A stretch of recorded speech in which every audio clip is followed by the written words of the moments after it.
MOOC IMU250. Course outcomes.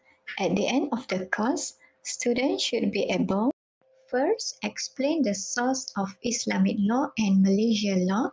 Second, explain the development of Islamic Muamalah Law. Third, clarify the Muamalah Law in Malaysia and the bodies associated with it. And finally, to practice Muamalah Law in contemporary banking and finance. I'm Associate Prof. Dr. Cik Zuina binti Ismail. Introduction to Malaysian Muamalah Laws. IMU 250. Credit value is 3. Synopsis. This course elaborates the history and position of the Islamic laws in the Malaysian legal system, specifically on the Muamalah laws. Current Muamalah laws are also discussed, together with the role of Sharia Advisory Council, Sharia Committee of Islamic Financial Institutions, as well as the current issues pertaining to Muamalah laws. For the learning outcomes, at the end of this course, students will be able to: number 1, explain the source of Islamic law and Malaysian law. Number 2, explain the development of Islamic Muamalah law before independence, the impact of colonialism, and the constitutional position of Islam in Malaysia. Number 3, clarify the Muamalah law in Malaysia and the bodies associated with it. And number 4, to practice Muamalah law, contemporary banking and finance. Assalamualaikum warahmatullahi ta'ala wabarakatuh. My name is Dr. Nur Adila binti Muhammad Nur, Senior Lecturer from UiTM Cawangan Terengganu, Dungun Campus. My dear beloved brothers and sisters, what is the difference between common law and Islamic law? Common law refers to a collection of unwritten laws based on authorized standards developed by the courts. Common law influences decision-making in the country. Contrary, Islamic law refers to a religious law that is part of the Islamic religion. The two sources of Islamic law include Sunnah and Quran. What is the source of law in Malaysia? The sources of Malaysian law means the legal rules that make the laws in Malaysia, which can be classified into written and unwritten law. Written law is the most important source of law. It refers to the laws contained in the federal and state constitutions and in a code or a statute.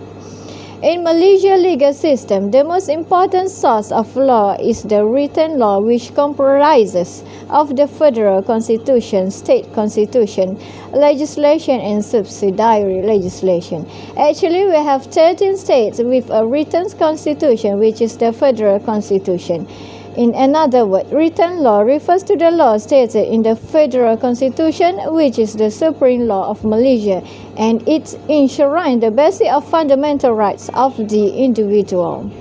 The other source in the Muslim law, which is applicable only to Muslims and is administered by a separate court system, or we call it as a Sharia court. Sharia court is the court which enforces the Islamic law relating to marriage, divorce and family matters.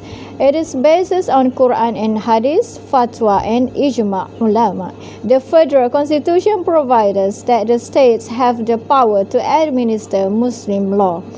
Malaysia practices the mixed legal system, which consists of the customary law, Islamic law and common law.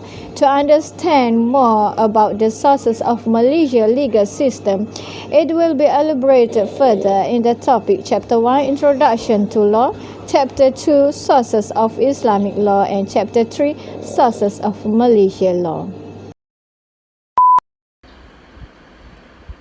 Assalamualaikum. I am Dr. Hamizah binti Muhammad, Senior Lecturer of ASIS, UiTM Terengganu.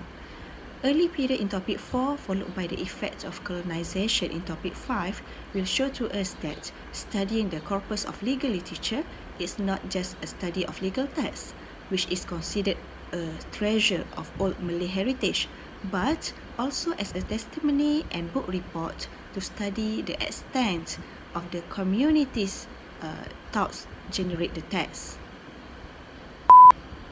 Bismillahirrahmanirrahim. Assalamualaikum warahmatullahi wabarakatuh. I am Dr. Salimah binti Yahaya, Senior Lecturer ASIS UiTM Terengganu. So I would like to give some explanation about Chapter 6, the position of Islam in the Federal Constitution. In this chapter, students will be exposed to national constitution, which is the source of national law, and all parties that need a constitution. The Malaysian Constitution has recognized Islam as the official religion of the Federation. With the Islamic Constitution, Islam can be promoted and also protect, and even some rules must follow of Islamic law. So in Chapter 7, Malaysian Muamalah Laws, Islamic law is a divine law as it is based on the totality of Allah Subhanahu wa Taala command revealed to the Prophet Muhammad sallallahu alaihi wasallam. This Islamic law is also found in matters involving muamalah in Islam. Therefore, in this Chapter 7, students will be exposed to the Islamic Muamalah Law, including Islamic Banking Act, Takaful Act, Central Bank of Malaysian Act, and Financial Service Act. Further, the compliance with Sharia principles is an integral feature within Islamic banking and finance. This will be discussed in Topic 8 Sharia Advisory Council and Topic 9 Sharia Committee in Islamic Financial Institution.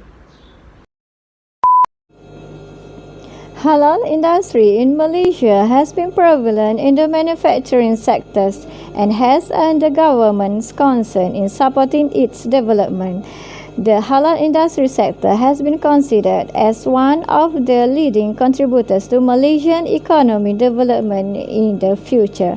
This is due to the fact that the market of halal product is reasonable to Muslims and has received pervasive attention from non-Muslim consumers who consider halal commercialism. Halal industry has been categorized into 7 sectors, which are cuisine, goods, financial, pharmaceuticals, cosmetic, logistics, and tourism businesses. However, much attention has been given to issues and challenges to Islamic transactions and halal contracts by Islamic finance industry with individuals or companies. There are also several problems that usually occur in the halal certification application process. To find out more about Fatwa Council, halal and current muamalah issues, all of this will be elaborated further in the topic 10, 11 and 12.